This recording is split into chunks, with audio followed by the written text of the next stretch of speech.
All right, yeah. Another show. Shout it out. Shout out your boy Rod Smurf. Oh, another day, another doubt, another Monday, 9 o'clock. Tell a friend, tell a friend. If you told them once, tell them again. You know the vibes. Yeah.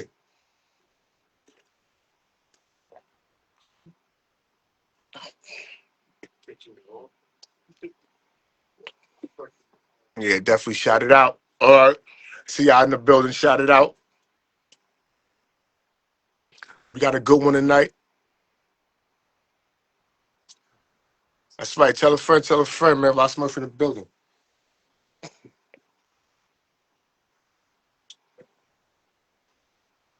That's right. Shout it out. Everybody on check in, man. Shout it out. Shout it out, man. I see y'all. Everybody on check in, man. Shout it out, man. It's a good one tonight. I got a brother popping in. Um, Stanley Bellamy. We got a good one tonight. We got a good one. Brother did over 30 years.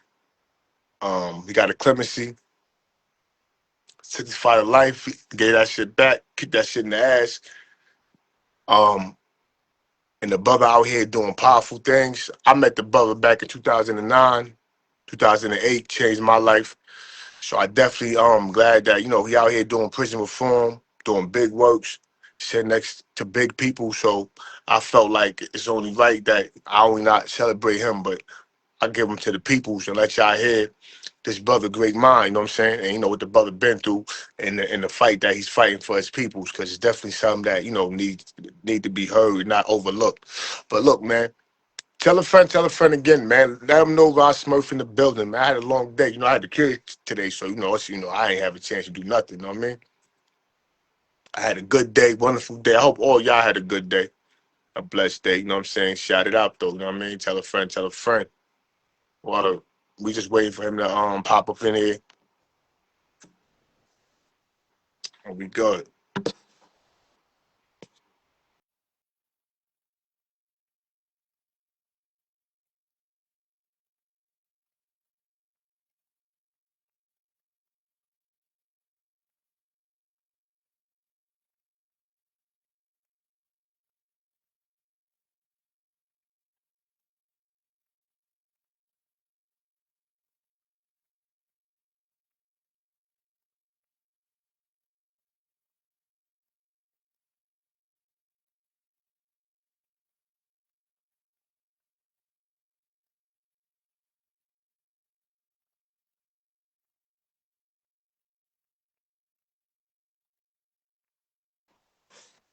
Yo, shout out Mag, shout out Felicia, shout out everybody in the building. Well, we just waiting for Big Bo to pop up on through. He just hit me up. But until then, man, talk to me. How everybody doing, man? Shout it out, man. Tell a friend, tell a friend. Ross Smurf in the building, man. Tell him once, tell him again. Drop that like, man. You pop up in the building, man. Drop that like. Whoa, because this is good content, man. I'm about to get some good content, something that you really appreciate. Real stories, real shit. Ain't no fake made believe shit. This is real people's lives. Something that, you can tell your kids, you know what I'm saying? You can really sit back and appreciate, you know what I mean? All this, it comes from the heart, man. Shout it out.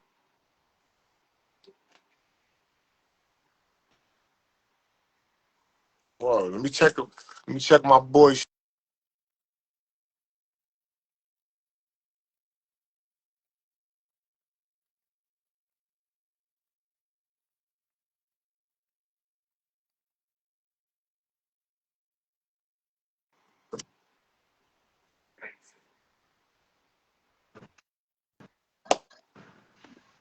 Peace, beloved. You can hear me?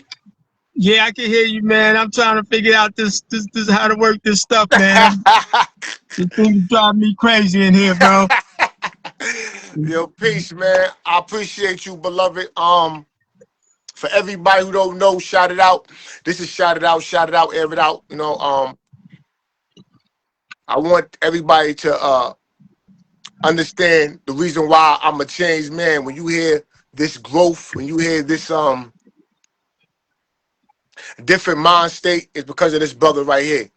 I'm glad to have a platform that I got a brother who's dead in my heart, dead in my soul, because he took time out. And I, I'm gonna let you tell your story, but I carry on the things that you taught me to this day, even when it comes to raising my kids. So I could never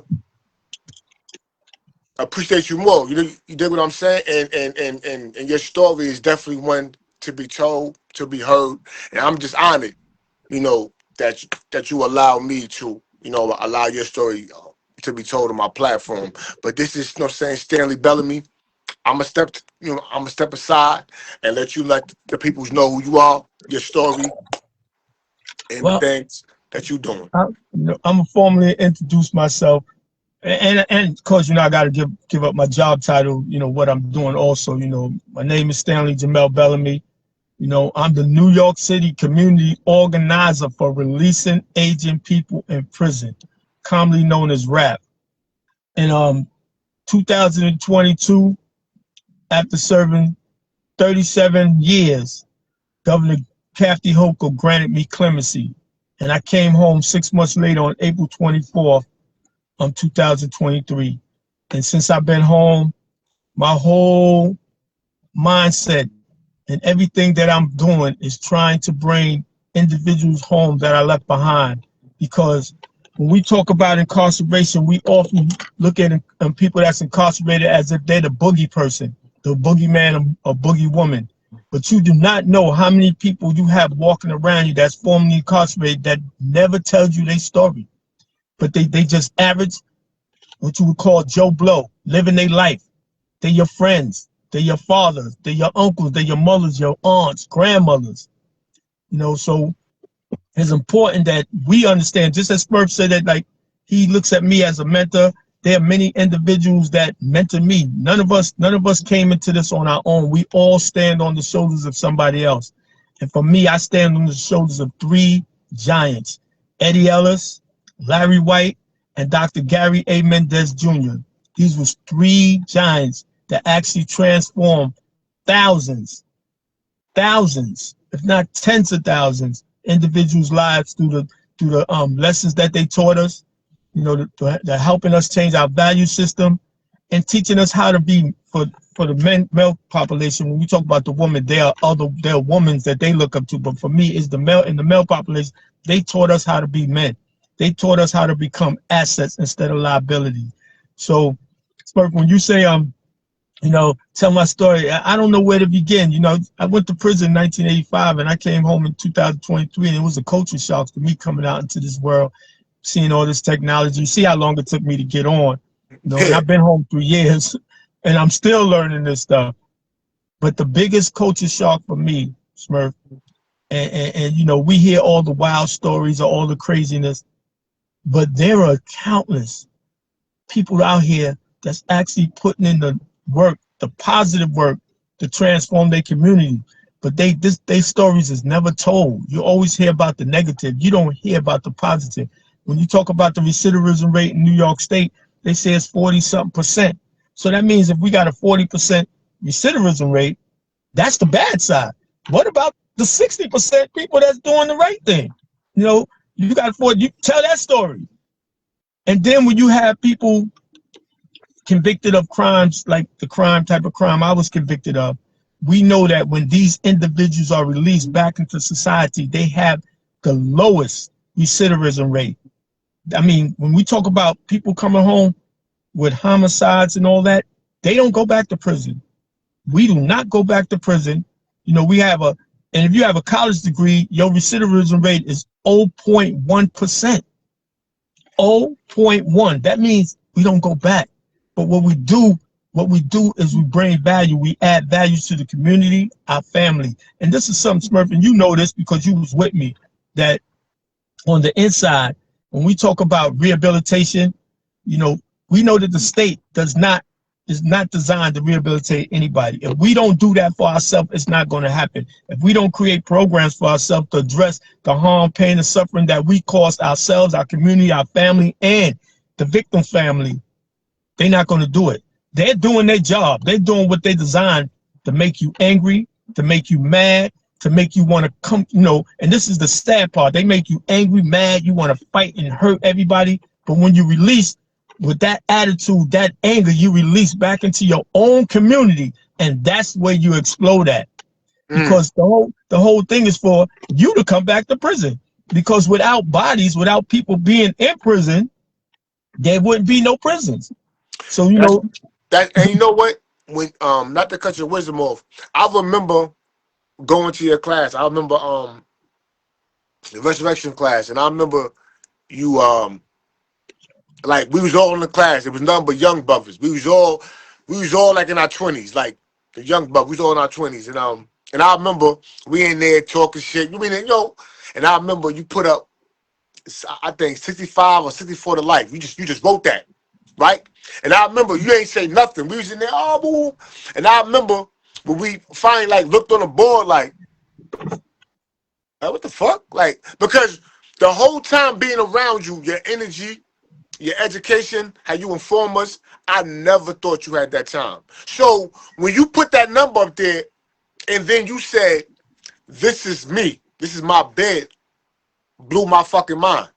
Blew my fucking mind. I said, what? First of all, it blew my mind that here it is that you got 65 something to life and you still willing to breathe life into young brothers so that way they can go out there and have a life. You like that was big, right? And then the simple fact that you had your mind. Like you wasn't no bug out. I didn't see you on a medication line when it was 7 in the morning. I didn't see you running, about to knock somebody over, trying to run to get the medication, right? I didn't see you talking bibble black. Like you always talk correct, like you. So, and like I said again, the strength that you carry, and like that's why when I always remember that day when you said, "This is my bed," and I remember looking and you had me locked in right then and there, and I said, wow. And I remember you telling me about the $1 million blocks. Yes. You said, listen, look, I remember everything. I'm telling you, you said, listen, Smurf, you said, for every time that they lock somebody up, that's a $40,000 body, right? They catch you from this block, that's 40,000. They catch you, that's 40,000. This became a monopolizing situation. I never in my life would have knew that, or even thought about something like that, of how we was just walked. But you see how we don't know the information. We stuck on this one little block on this corner, making thousands of dollars, or just repping aside a block that we was raised on, right? Yep. And not understanding, like, bro, we don't own none of this shit. We ready to die for this shit. We claiming these blocks, ready to die for, like, we'll blow your head off. You talk about this block. It's blase blah. Not knowing that we don't own this block. When we don't pay that rent on this block, that bank is coming and telling you, get the fuck off this block. We don't understand. Like, and it's crazy how, like, we could leave that block and still be trained to die for that block. Like, you talk bad about that block, man, I'll kill you. I'll take your life. And all these things that you presented to me, like, and again, I was young, at certain things we didn't, but it's just crazy how, like, as I get older and I see how this shit is, like, yo, you was right, bro. Like, this shit became about money. And when it wasn't about money no more, when you look at the prison system now, right? Yep. It was easy to dump the prison, right? It was easy. But now when the state start running out of money, oh, now we got to shut down jails. Now we can't reuse this because now we wasting money. Now, hold up. We got to find a different avenue. And when all these things started applying now, I'm like, wow, bro. He told me this shit back in 2009, 2008. Wow. And let me tell you, Smurf, and that's the thing that, I was in prison when it was 72,000 people in the state and incarcerated in the prison system. Now we got like 33,700, close to 33,700. But just like you just said, when they realized that it was not sustainable, that they was putting to, and listen, the correctional officers was getting over, man. They was getting, you had a $40,000 a year job, but you bring the homes upwards of 150 to 200,000 in overtime. They was killing them. They was milking the state. And the thing that we need to understand, particularly like you just said about those blocks that we come from, is that most of the prisons upstate, we building up the economy of somebody else's community, because they build stores around there, they build hotels for the people, especially further upstate. For when our family come up, they shop in their stores. If they want to stay overnight, they got to stay in the hotel. So all that money stays in their community. It's not staying in ours. And then every time, like you said, with the $1 million block, when they take one of us up there and put us incarcerated, that means, well, now it's even more. Back then it was 30, 40,000 that traveled with each body that went into the budget to maintain the prison system. Now it's costing them upwards of 60,000, almost to 100,000 for one individual.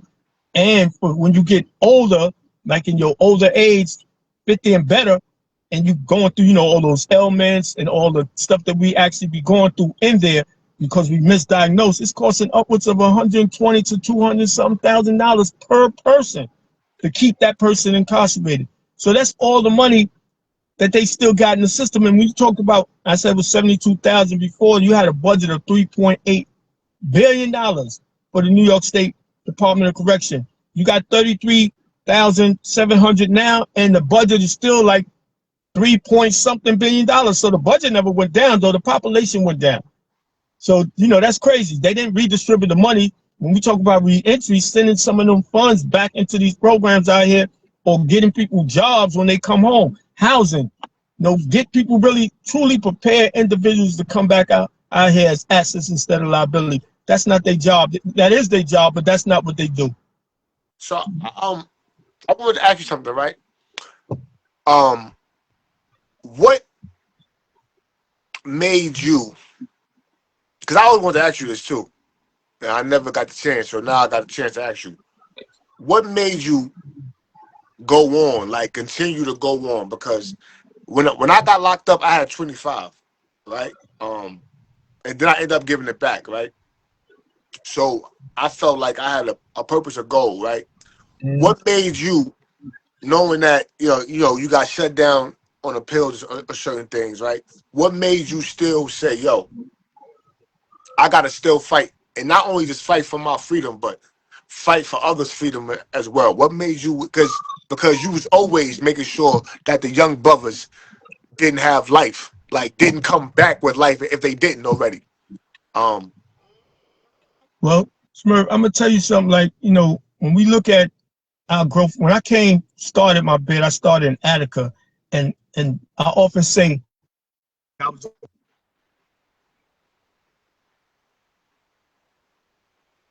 Your phone went mute.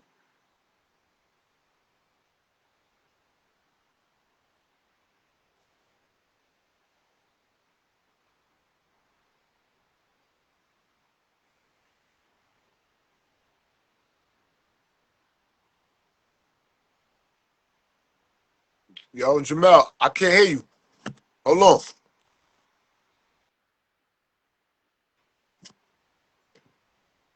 I can't hear you. Okay, now I hear you. Hold on, yo, hold on, yo, Jamel. I couldn't hear you that whole time you was talking. I couldn't even hear you. It just went out. So I don't know. I'm sorry. I couldn't even hear you.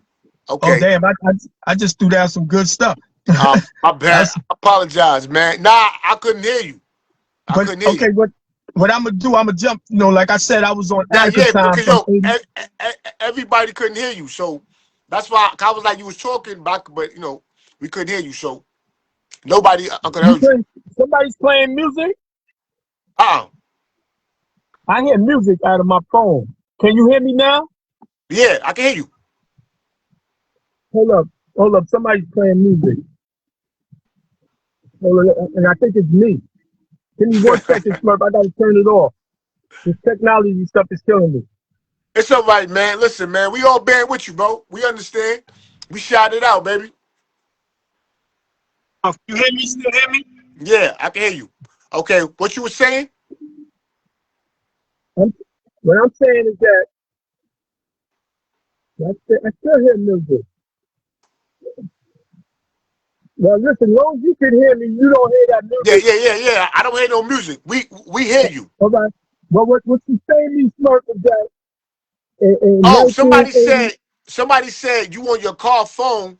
If you get off your car phone, that's why it's doing that. You on your car phone. That's what yeah, somebody what said. happened? Hold up, Smurf.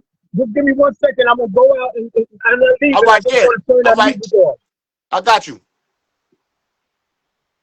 I got you.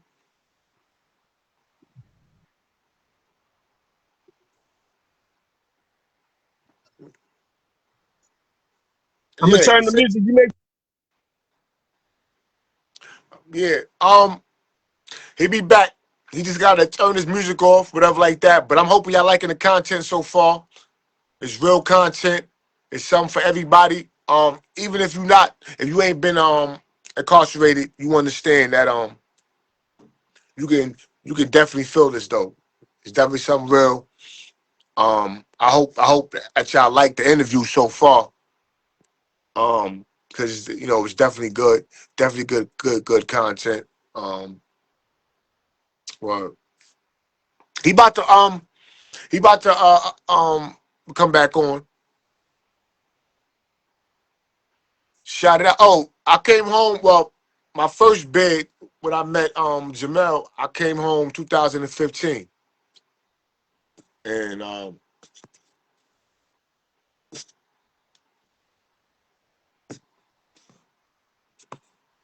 on, I'm about to add Jamel right now.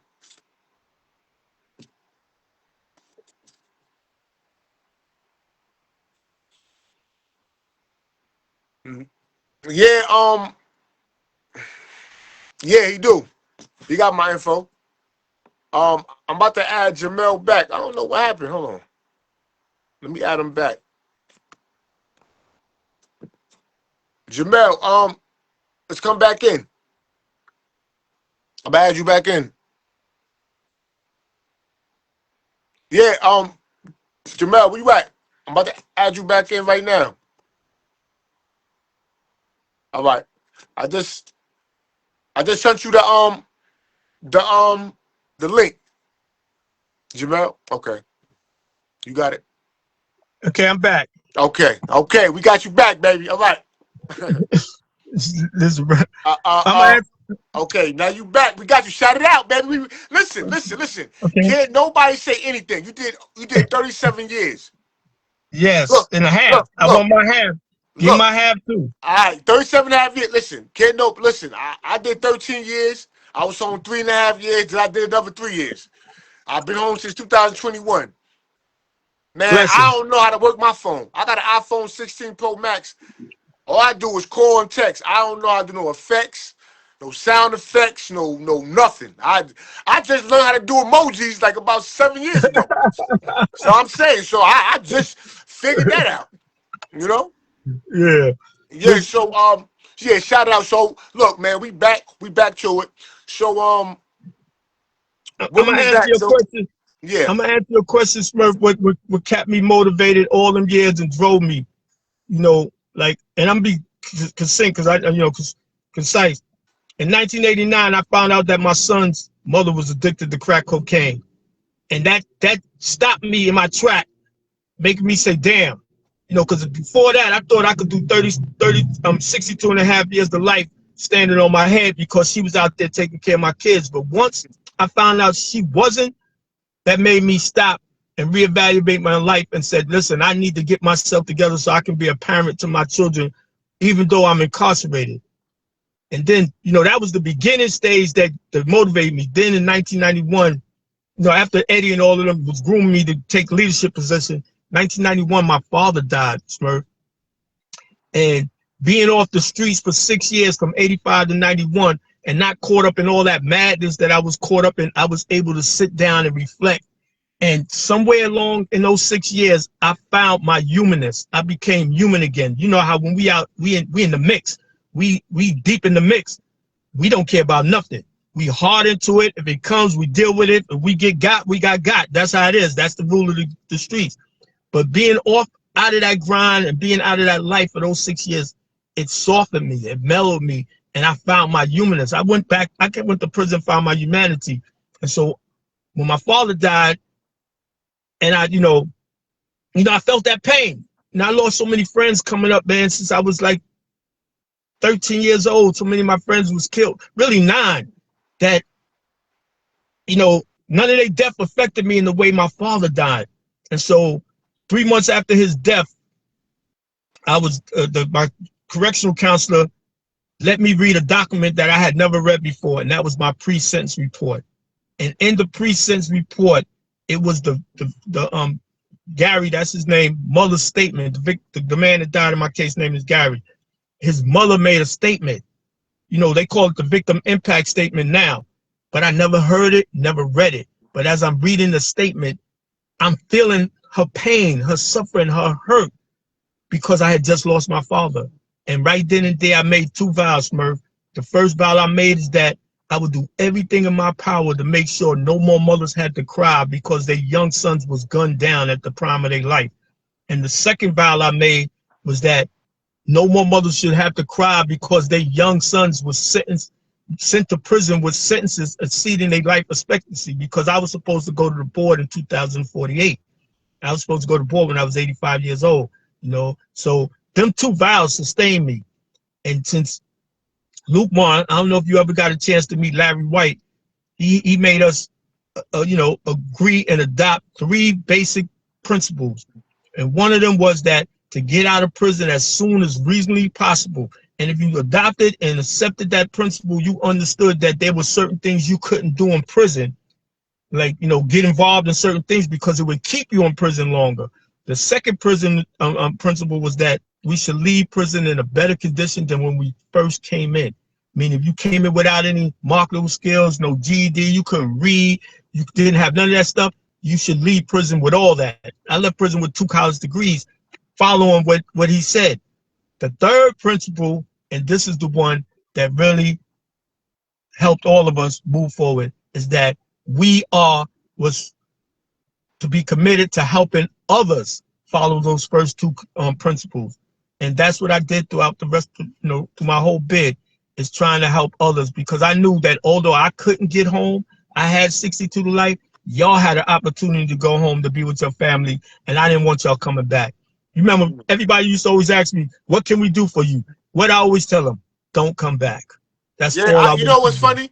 That's the only, and it's crazy, right? Because you be dead ass serious, like, yo, don't come back. You know what's crazy, right? I want to tell you this, right?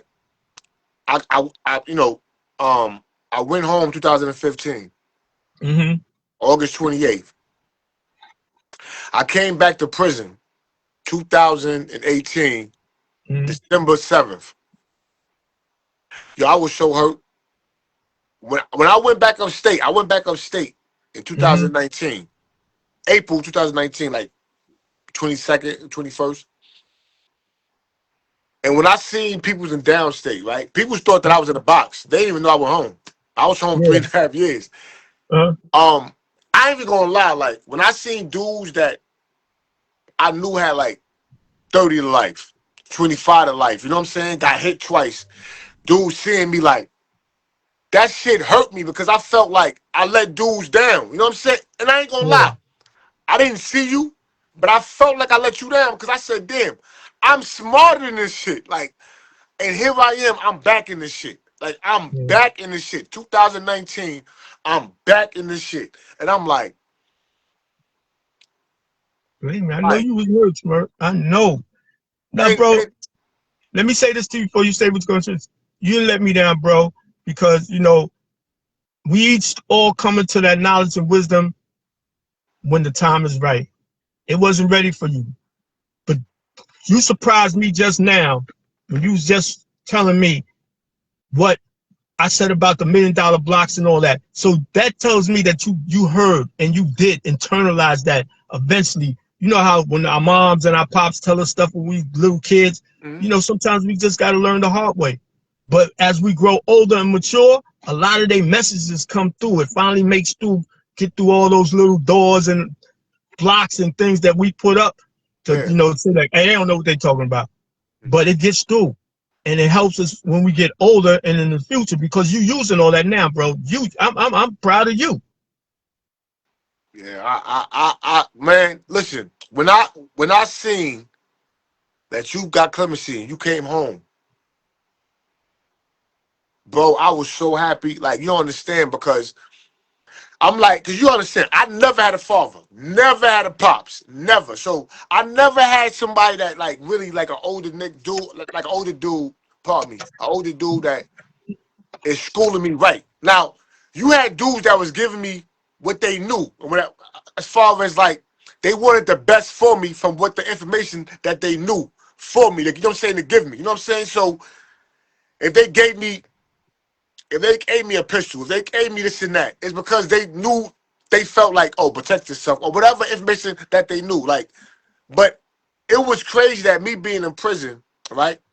And here it is, I have somebody that is on me every day that really cares about my life. Like, you don't understand, bro. Like, you gave a fuck about my life. You cared what happened to me. You didn't even know me, bro.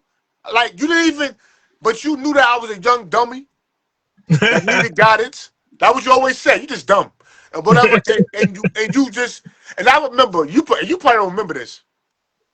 This is a day that made me go out and search information. Fuck what somebody tell me. I go out and get the information. Like, you can't just tell me anything. I get the information. You know, me, the young boys, we thought we was fly. You said, yo, we want y'all to do Black History Month. Yeah. Y'all gonna do Black. You knew we was gonna fail. You fucked up. Cause you knew we was going. You know we was dumb. You know we ain't know nothing about nothing. And then you still try to help me. Like, look, study this. Study these people. You know what I'm saying? You know, we just dumb. Man, I got this, man. We gonna freak this out how we do it, Pauls. You know what I'm saying? We gonna put our source to this. You know what I'm saying? That's how I looked at it. Martin Luther King, Malcolm X. We gonna put source to that. This gonna be the illest joint. These old dudes don't know nothing. You know what that's called, Smurf? We used to do that. That's called baptism by fire, because, you know, and even after, y'all left and everything, because, I ran just about most of the programs in Sullivan and all that. I ran a lot of the programs. And even as the gangs begin to get in there more, like the Bloods and all that, the Crips, the Latin Kings, the Triatalians, all that, I had all of them. I went and got all of them and had them sitting in the classroom going over manhood responsibility. And some of the older dudes were saying, yo, man, what are you doing in that classroom with all them gang members? And I said to them, bro, they got me tight with that bullshit for one. I ain't gonna lie, I got tight. What I'm doing with these gang members. I said, listen, if we don't get them now, they're gonna be in the yard doing some crazy shit. Y'all gonna be talking about, oh, they wilding. Yeah, they wilding because y'all ain't telling them nothing. Y'all ain't saying nothing. And listen, I had all them dudes. I took all the leaders. I had a bunch of leaders. That's why when I went to other jails, dudes was like, damn, how you know all these dudes? But I had the leaders, and I made sure I couldn't get their members.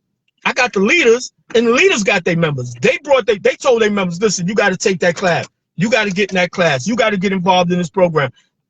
I couldn't do that. They did it. And I had them give out, just like you did presentations for Black History Month, they had to do the presentations and organize the anti-violence seminar. You set us up though, because we looking stupid. Yo, I ain't gonna lie. Y'all clowned us, yo, bro. We fell so bad. I ain't even gonna mention my other dudes who was with me. I'm just gonna mention just me. It was a bunch of us young dudes. I ain't gonna mention them who we looked stupid. Yo, I ain't gonna lie. We tried to, like, I think, matter of fact, one of us young brothers helped us. Like, he was the one that really made us look good, as far as, like, he the only one that held it down. But oh my God, yo, we was so, you know what made it so embarrassing though, right? Is that when everybody clowned us, right? Oh, them young, that's what I told you about them young days. You got them young dudes doing it.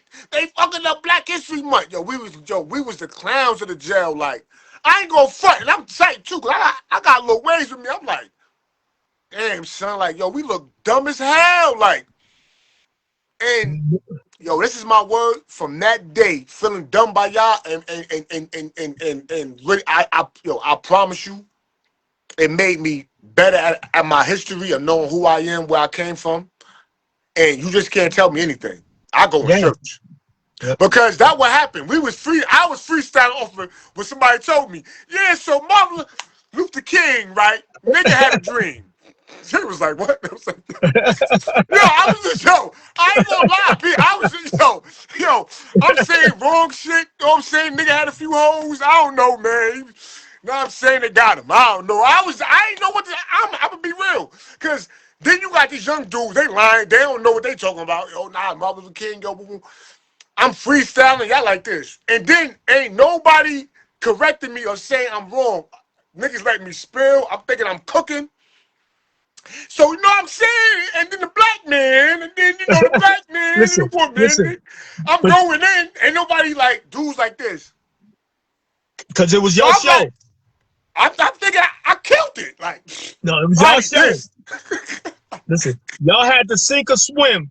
That was y'all show. Y'all got put in a position. And you know why, Smurf? And it wasn't that to do that to show y'all up or none of that. It wasn't even about that. I was hoping that y'all shined when y'all did that. Because, you know, the problem was that I was trying to, it really wasn't about clowning y'all. It was about sending a message to the older dudes that we sometimes, even though you may not be ready, sometimes we need to pass the torch, train people up, and then pass the torch, because you didn't see how they was. They get in position and they never want to bring the younger people or anybody else and put them in position or train them to take over. So, and one thing you said, that made me, I'm going to tell you another thing that made me read, right? After that happened, right, I started reading Black Panther books. It's real talk. You know me, I'm not really a revolutionary. I don't be, but I believe that you should, like you said, know your history, know where you came from, know what's going on, because information is infinite. And my thing is, though, you know, I feel like the reason why I'm able to be in certain rooms is because that I know a little bit about something to talk about something. Like, I can talk about anything, you know what I'm saying? I know a little bit. You just gotta know a little bit. You know what I'm saying? Yeah. You taught me that. Yeah, I know a little bit. Yeah, I know everything. So, one thing that when you look at the revolutionaries, right? They was young. It wasn't old. They was young. They was young. And one thing that when you kept preaching that about the Black History Month, when you want us to, you see how I had to go back and look at certain peoples that set a mark in history and realize they was young. They was 18, 19 years old. They wasn't 50. It wasn't 45 years old. It wasn't 20 leading the way. I mean 50 leading the way. No. You know what I mean? So it leads me to my next question to you, right? Go ahead. I got it, because you just coming home. When you see what's going on out here, right? Because we got it, because in jail, I look at the streets is like a fraction of what's going on in jail. Like, jail is like a fraction of what's going on in the streets. So it's like, so I look at it like this, right? When we started seeing the MO dudes that come into prison, because jail is different in New York State. I went to jail in 2019. I went home 2021, my second bid. Jail is full of MOs. It ain't no longer, that shit is different. I don't know. So it's different. So now, right? When you see that the jail is changing, right? Now you come home and you see the mental health what's going on out here, right? And you see these young boys and everything was going on out here. Do it make you at times say, man, fuck this shit, man? Like, I haven't said that yet, Smurf. I haven't said that yet to say fuck this shit, because we don't have the luxury of saying fuck that shit. You know, because of the fact we see what's going on now, that's because so many of us said fuck that shit. So many of us said voting wouldn't matter. So many of us said talking to these young dudes, they wilding, it's not gonna matter. And that's why we find ourselves in these predicaments that we find ourselves in right now, because too many of us said fuck that shit. And I haven't got to that point where I say fuck that shit. No, because again, I don't think we have the luxury to say fuck that shit. Because I was watching something I saw, and the Ku Klux Klan, they had, you know, it was some mem stuff. They had the 3 Ku Klux Klan guys in they white regal sheets and all that, and one is shaking the hand of a brother in red, the other one shaking the hands of a brother in blue, and then I forgot what the third color the third brother was wearing, and they were saying thank you for joining the team, thank you for killing your own. You know, that's a problem we have to address, even with the socioeconomic conditions and everything that's taking place around us, the whole structure. That is something we have to fix. And I will never, I don't think, I can't say never because, you know, you really could never say never. But I'm at this place where I don't say we have the luxury to say, fuck that shit, man. Because them young kids out there, them young brothers out there, I grow to see them as my own extension of myself. And I'll never forget, Smurf. And this is the problem that a lot of us who was involved in the street life and hurt and harmed people, we forget that we was once them. We was them. We was the ones out there doing that. So now we get all high and mighty and say, oh, they wildin'. When I went to prison and got upstate in Attica in 87, that's what the old dude said about me, that I was wildin'. Forgetting, but the one thing about them, they wasn't afraid to talk to me. And we see that now. Too many of us is afraid to talk to the young dudes. And this is something, and I'm out there sometimes, and when I'm walking, I have conversations, I go to places, I talk to, they looking for somebody to talk to them. They want somebody to talk to them, but the fear is keeping us from talking to them. Now, that don't mean they're going to listen, but they just might. What if they do? What if they do listen? My show, right? I came home, right, in 2021 from my second bid, right? And I wanted to make a podcast, which I did for a little bit, and then I stopped like in 2023. And I just started, you know, doing Facebook Live, you know, interviews. But I still got my podcast, right? But I only did like one podcast interview, which, but I haven't, you know, but you know, things is coming into work with that. But when I started my podcast, I started because I wanted to speak for the voiceless, right? When I was home, right? I came home, right? And I'm like, and you know, I love podcasts. I love, you know, I watch them all the time. And I'm sitting there saying, like, I see dudes, you know, when it comes to celebrities, everybody wants the celebrities, they want this and that. But what about the peoples, man? Like everyday struggles, everyday people's like, you know what I'm saying?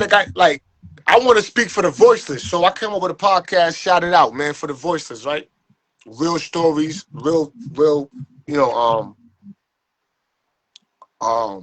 situations, right? Where everybody can identify, none fake, none fraudulent, right? And I just want the peoples, right? So when I do this, right, it's like a therapy, right? Yeah. I don't preach, right? As far as like when I'm saying when it comes to like the young brothers, right? Like I let people know my story.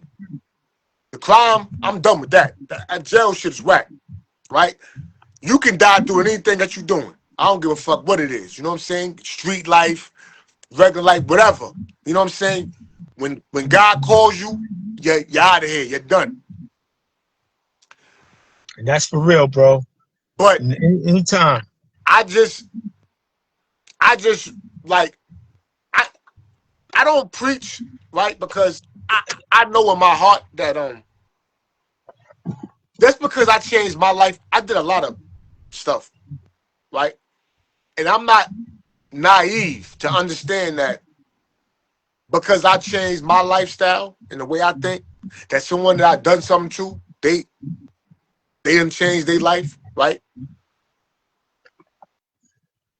I always say to myself, knowing that I will always protect me, right? And I never want to look like a hypocrite, right? Because I don't forget the things that I know that I've done. And I think that sometimes when people change their life, they be forgetting, like, yo, the life that they was living. Like, you might forgive yourself, but that don't mean you forgiven by anybody else. You know what I'm saying?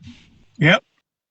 And that's just being real. I'm not trying to sound like negative, but that's just real. You think about it, right? A lot of us is murderers, right? Took people's lives. I don't care how you feel about a person. He a piece of shit.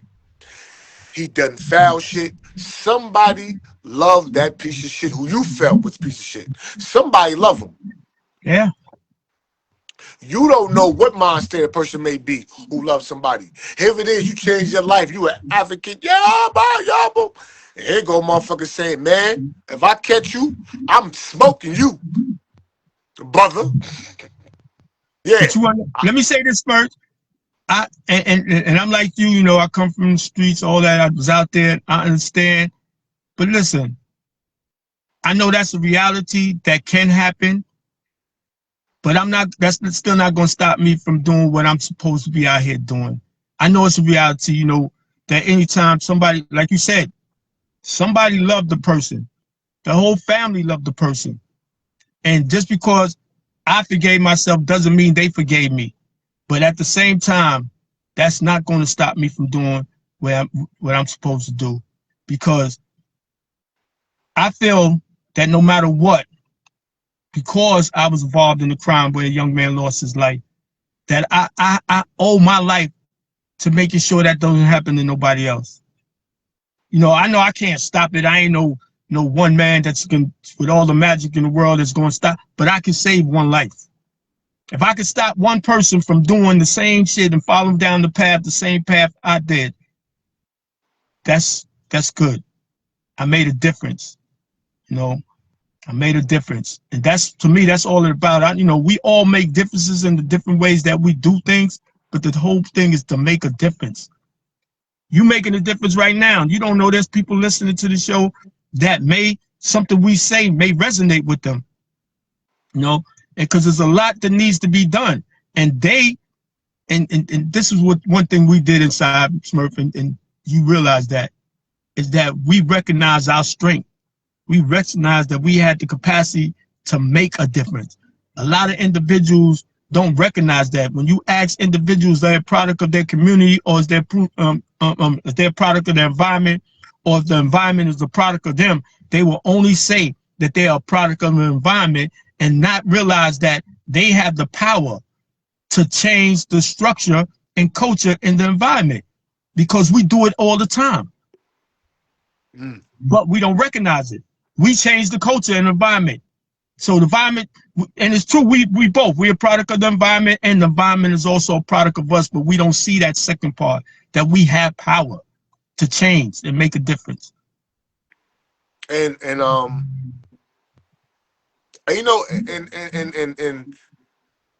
when I seen you, right, to piggyback, like what you're saying about change, right?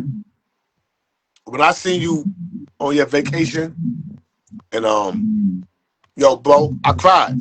I shed a tear, like, because I was happy. You know what I'm saying? Because even though I never took a vacation yet, since I've been home, like, a trip, whatever, right? The big things is coming. I'm not, but just to see a brother that I know that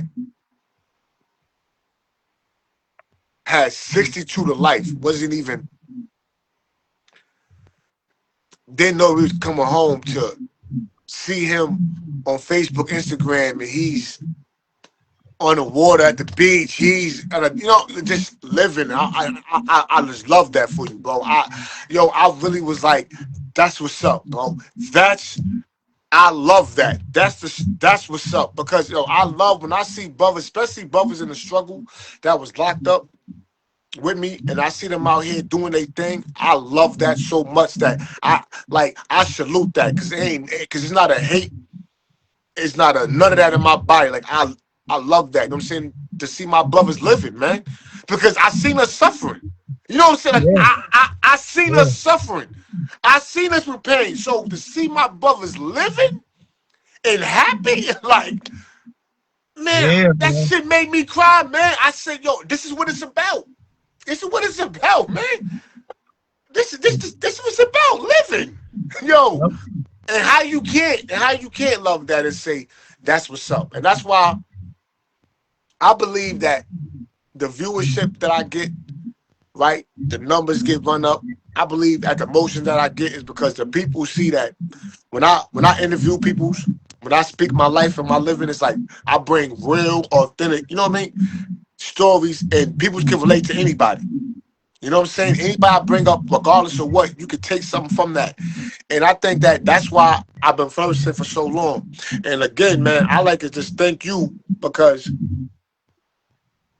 You wasn't just the only one who gave me knowledge and understanding, but you definitely was the one that came to me at a time that I was in prison when I was lost in the source. Like you definitely, the things that you said to me, I carry on. That I remember, that I still was like, damn, like, oh shit, Jamel, like, you know what I'm saying? Because you resonated so much in my life. And like I said again, man, and I appreciate you. And to see you working on prison reform and what you're doing, which I want to which I want to talk about before we get off. The brother that lost his life, I cried with that too. Just watching that video was crazy. Robert Brooks, Yes. bro, when that happened, Robert Brooks. Yo, shout it out with Robert Brooks, R.I.P. say his name, Robert Robert Brooks. Brooks, R.I.P. Because I definitely shed a tear when I watched that video.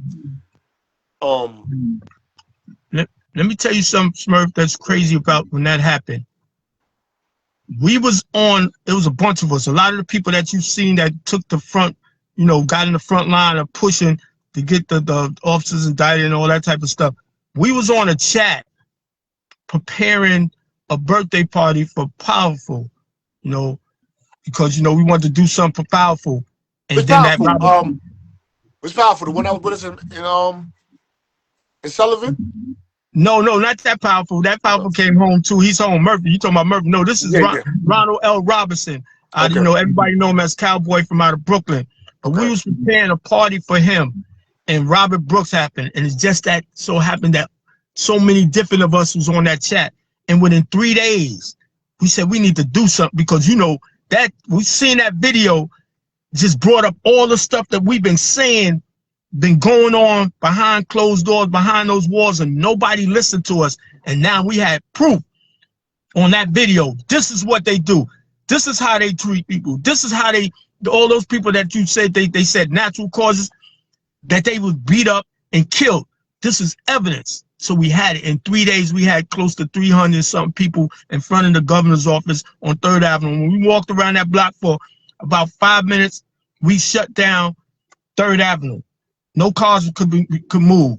And it was everybody it was dudes and women, but dudes that I hadn't seen out there on the front line about criminal justice reform. And the whole time I was home, dudes came out the woodworks. Dudes left their jobs, dudes left everything, and they came over there to protest, to say enough is enough. Now we got the evidence. Y'all need to do something about it. I want to pivot real quick because you know we getting ready to get off. I know we're running out of time. But for those that's listening, like I said, I'm part of the organization RAP, Release Aging People in Prison. We currently are sponsoring 2 bills in the legislature. And one of the bills is the Elder Bill that says that anybody 55 and older who've been in prison for 15 or more years should be given an opportunity to go before the parole board to make their case for release. This bill does 2 things. Now, I ain't gonna say the second one, but the first one, it addressed those excessive sentences that individuals is given out to individuals in their late teens and early 20s, and they still sitting in prison right now after doing 30, 40, and in some cases 50 years. It would give them an opportunity to go before the board to make their case for release. The other bill is the Fair and Timely Parole Bill, which says this: when an individual comes before the parole board, that individual need to be judged on the merit of who he or she is now, as opposed to who he or she was 15, 20, 30, 40, 50 years ago. Because we recognize that the crime will never change. But what can change and often do change is the individual. And if the individual is not a current risk, give that individual a fair hearing and determine and evaluate that individual's readiness for release. And if the individual is ready to be released, let that individual come home to his family.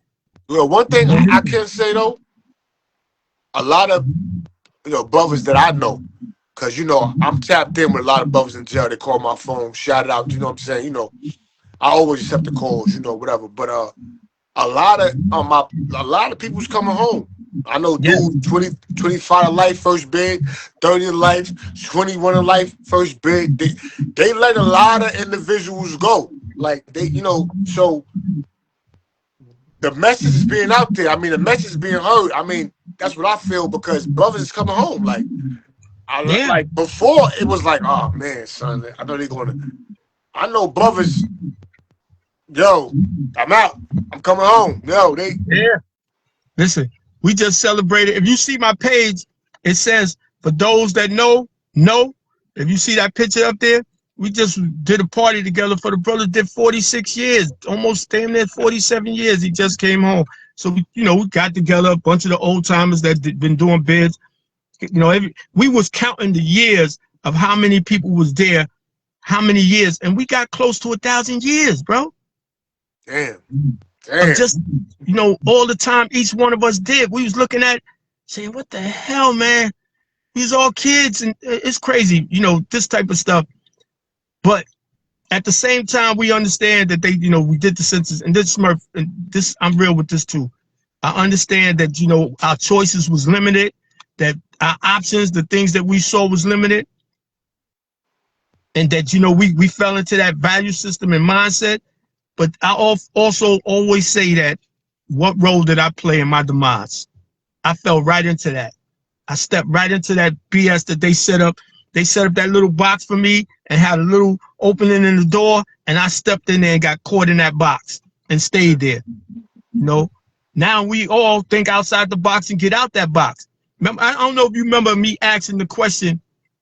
I asked everybody, I said, if somebody smack you, what you gonna do? And we all gangsters, tough guys and all that. So what the response was.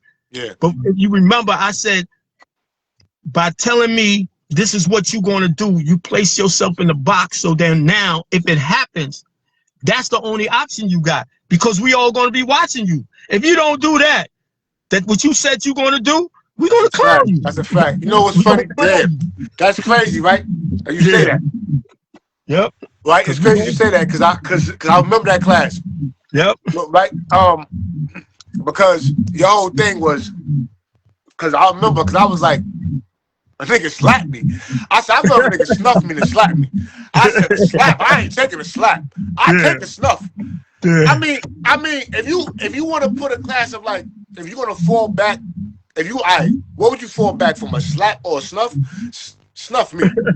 Slap me? That's like, you don't got respect for me, bro. Like, you ain't got no respect. I just can't take that. Like, you just butt. Like, so I was like, but what you said was true though. And you know what's funny?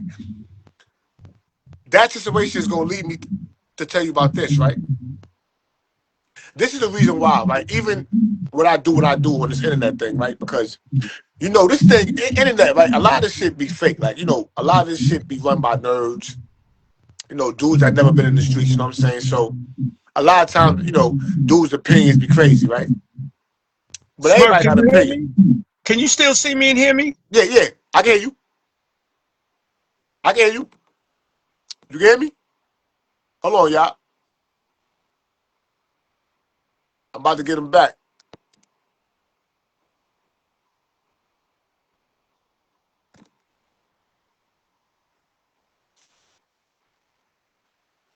Well, y'all about to get you back right now. Yeah, but what I was saying though was that even now with this internet, like, what I do with the internet, right? You know what I'm saying? Like, I'm able to better assess shit, right? Because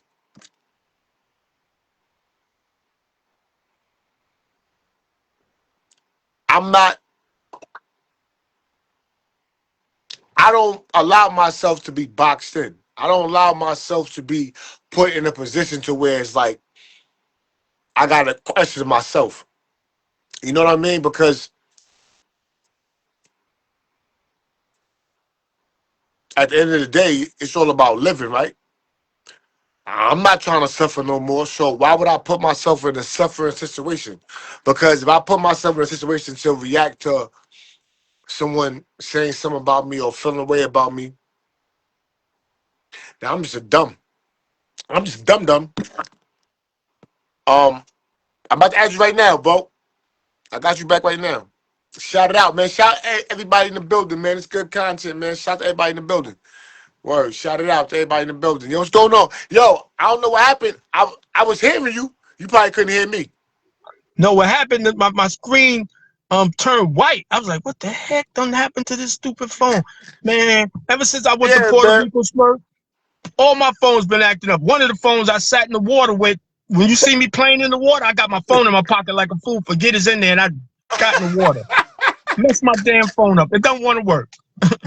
Nah, boy, yo, man, it is what it is, man. Look, long you enjoyed yourself, man. That was about. So, before we get up off this, though, right? I wanted to say, I wanted to ask you, matter of fact, like, what is the next step? Like, yo, what are you doing? Let the peoples know where they can reach you at. What are you doing next? What's your next mission?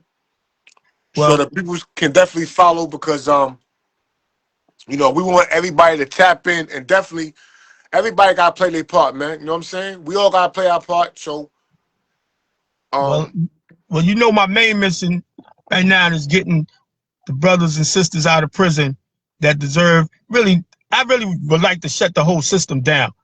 But we know right now trying to create opportunities for individuals to come home and be assets to the community. That's my mission. My second mission is that I created my own LLC where I have my civic duty initiative group. That how we formed that inside of Sullivan to be exact. yeah. And so I brought that out there and I set it up as an LLC. And what I'm working on right now is getting back into the prison, because I left a couple of programs in there that guys is operating. I want to go back in there, facilitate those, but I'm also looking at getting into the universities and some of these other centers, learning centers. And of course, when I get opportunity, I'm going out into the streets. That's my mission. My mission is that, each one of us, again, like I said before, I can't save the world.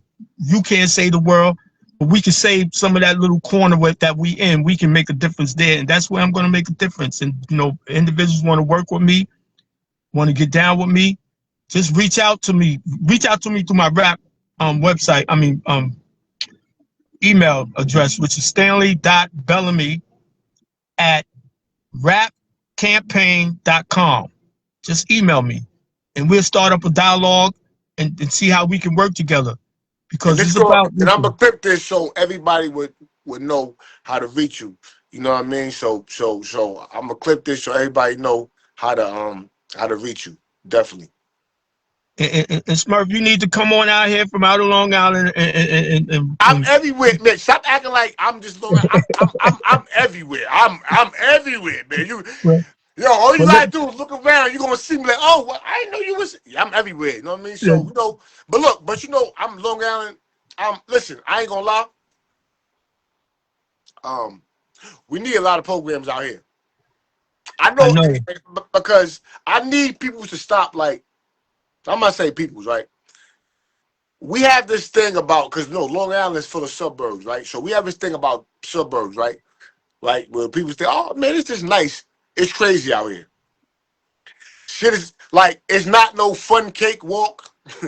A lot of things out here, is not like needs to be paid attention to because, like I said again, I live out here. You know what I'm saying? I know what's going on out here. I just be trying to shed the light of what's going on out here, and also just again, I can't change everybody. Well, bring me out there. Get me out there. Let's set up something out there.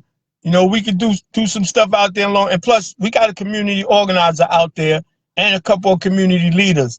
So, we can link up, do something, collaborate together. The area. That's my thing. Go into the area where individuals are at and find those that is actually doing something in this area. And I don't know why I started you up. You about to give me those advocating shit. See, I don't know why I started you up. I was trying to deviate myself and put somebody else in a position. Yeah, I know some people out here like that. I got some great individuals. I got some great individuals. I got somebody right now. Drew, my boy Drew Bangs, I swear to God, that's what he did. He changed his life. He brings rappers to my hood. He brings celebrities. He brings all different type of venues for the hood. Like in the summertime, he had basketball games. He changed his kids' lives. I swear, I think you and him would be a good fit. I think that would be I'm saying because somebody who's already in the mission. I'm gonna be there too. I'm gonna be there, I know you're going. I know I'm gonna be there, But I'm saying I know some brothers that really is doing the work. Like, Yeah. I can't lie. That's doing the work. Like, forget about me just talking about it. I'm talking about these brothers is every day changing lives and they out here doing the work. So I would love to set that up and just definitely, go with that because like I said again, I feel like shit, I might as well get involved because you know why? You saved my life, man. You changed my life. So, you know, so what shit. Well, I'm I coming to can't be get like you, that. sir. Well, listen, you got my number. You know how to contact me, man. You want Yeah, something definitely. else? Yo, I appreciate you. Um, Definitely. I like to shout out everybody who tuned in. It was a good interview, good content. Hope everybody definitely enjoyed this. I appreciate you, big bro. Like I said again, for taking out the time to just drop this information off, Hold on. and give the people you. Know what I mean? I appreciate that, man. For real, man. You And know I love you, big I bro. I got and your I number. appreciate you too, bro. Love you too, bro. You know that, man. So look, man, take care of yourself. Yo, y'all already know the vibes, man. Every Monday, 9 o'clock, man. Shout it out, air it out. Your boy Vibe Smurf, man. You know the vibes, man. Another good content. Jamel, man. Love you, man. Another good content. Appreciate you. Yo, we up out of here, man. Shout it out, man. Shout it out. You know the vibes. Air it out, man.